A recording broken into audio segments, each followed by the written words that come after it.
Unaona hapa ni kwa mbali, ni orbore ya Rwanda hii inashuka hapa deja. Unaona inapima Kinyabalanga, iko na shuka kote ya Ludafulwa. Unaona inatokea njo hapa, inatokea hapa njo inatokea hapa kunyange Nyamirundi. RDC. Les RDF entrent au sud Kivu via Cyangugu sur le lac Kivu. Image exclusive révélée. Des rapports récents des habitants proches du lac Kivu révèlent que les forces militaires rwandaises effectuent des incursions significatives en RDC, avec des images capturant des bateaux de la RDF quittant Nyamirundi, dans le district de Nyamasheke, Cyangugu, et traversant vers la RDC. Les ambitions de Kagame semblent claires, une attaque totale contre Bukavu et les régions environnantes. Mais que signifie cela pour l'avenir de la RDC? Le gouvernement congolais et son armée agiront-ils de manière décisive en défense ou seront-ils pris au dépourvu alors que les plans agressifs du Rwanda se déroulent? Cette vidéo examinera de manière critique l'escalade dangereuse de Kagame et la menace imminente pour la souveraineté de la RDC.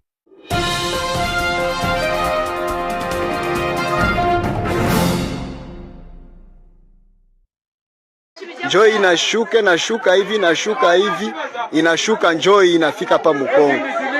Inashuka, ngoya utaone napotea, inashuka kabisa nchikavu. Unaona? Inashuka, inatokea Rwanda. Niko mbali nayo. Inashuka timu Kongo. Nchikavu, inashuka. Unaona hapa ni Ludafulwa, hapa ni mlima ya Luvubo. Njoo inashuka hapa, inenda shuka inchikavu mkote ingine Ludafulwa. Njoo inashuka kabisa. Njoo ile basi napotea Mukongo. Unaona? Njoo vile.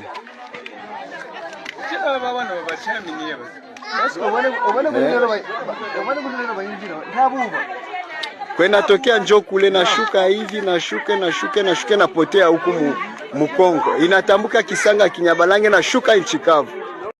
Les récentes activités militaires de Paul Kagame contre la République démocratique du Congo, RDC, ne doivent pas rester sans réponse. Kagame, longtemps salué par certains comme un dirigeant visionnaire, a révélé ses véritables intentions ces derniers mois. Et il est temps que le monde prenne en compte la crise croissante entre le Rwanda et son voisin. La situation a atteint un point critique, avec de plus en plus de preuves indiquant que de nombreux soldats des forces de défense du Rwanda, RDF, infiltrent la RDC via le lac Kivu. Ce comportement menace non seulement la paix et la stabilité de la région, mais il illustre également le mépris flagrant de Kagame pour le droit international, la souveraineté et le coût humain de ses ambitions. Les rapports des habitants du district de Nyamasheke, au Rwanda, ont confirmé le mouvement des troupes de la RDF en territoire congolais, avec des images montrant des bateaux de la RDF traversant la frontière. Ces images dressent un tableau inquiétant d'une opération militaire organisée, bien loin d'une simple escarmouche frontalière. La stratégie est aussi audacieuse que dangereuse. Kagame prévoit de cibler Bukavu, une ville stratégique de la RDC, et pourrait lancer des attaques simultanées depuis plusieurs directions, y compris Cyangugu. Ce plan militaire ambitieux renforce encore l'idée que la vision de Kagame pour la région inclut la déstabilisation et l'annexion éventuelle de certaines parties de la RDC. En surface, le Rwanda et la RDC ont maintenu une paix fragile après des années de conflit. Pourtant, Kagame a continuellement alimenté les tensions, cherchant à exercer son influence sur les richesses naturelles de la RDC et sa position géopolitique en Afrique centrale. L'ingérence de Kagame en RDC n'est pas nouvelle. Elle est une caractéristique de sa présidence depuis son arrivée au pouvoir en 1999. 14. Le Rwanda a longtemps été accusé de soutenir des groupes rebelles dans l'est de la RDC, contribuant à la violence persistante qui ravage la région depuis des décennies.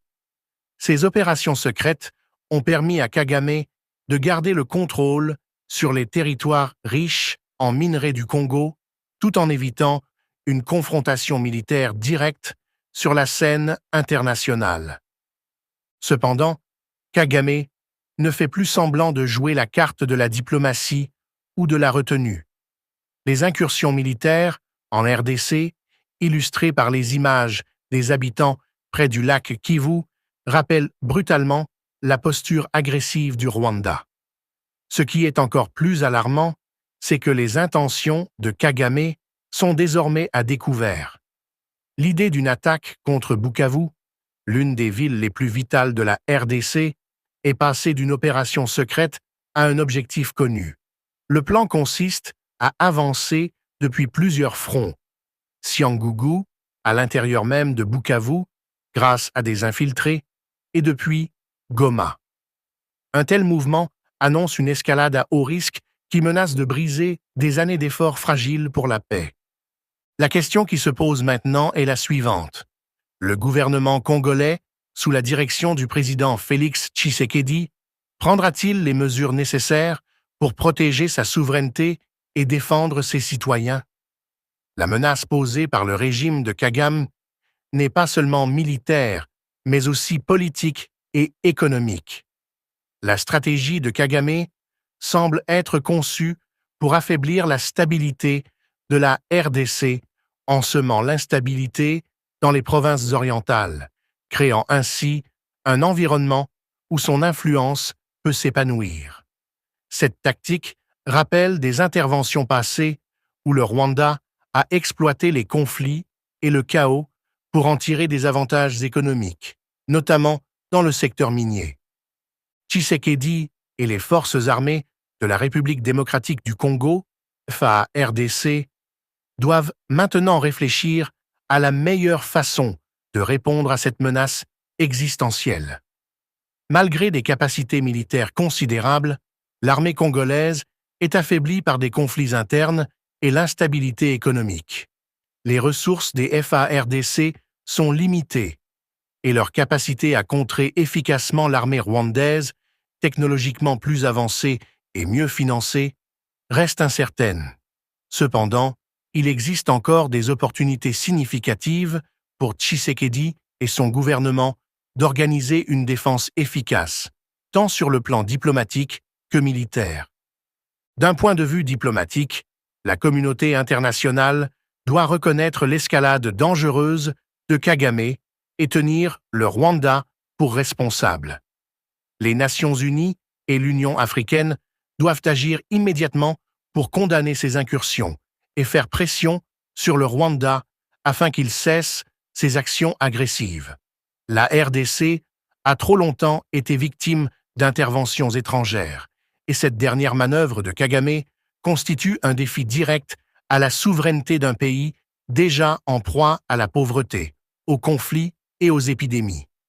La communauté internationale a l'obligation morale d'intervenir, d'appliquer des sanctions si nécessaire et de veiller à ce que les actions de Kagame ne restent pas impunies. Sur le plan militaire, Tshisekedi et les FARDC doivent adopter une approche stratégique pour défendre leurs frontières. L'armée congolaise doit être prête à réagir rapidement aux tentatives d'infiltration des forces de Kagame, en particulier dans les zones stratégiques proches du lac Kivu et de Bukavu. De plus, la RDC doit renforcer ses alliances avec des pays voisins et l'Angola, qui ont historiquement partagé un intérêt commun pour la stabilisation de la région. Cet arrangement de sécurité collective pourrait contrebalancer les efforts de Kagame visant à déstabiliser la région. Les actions de Kagame représentent une nouvelle phase dangereuse du conflit entre le Rwanda et la RDC.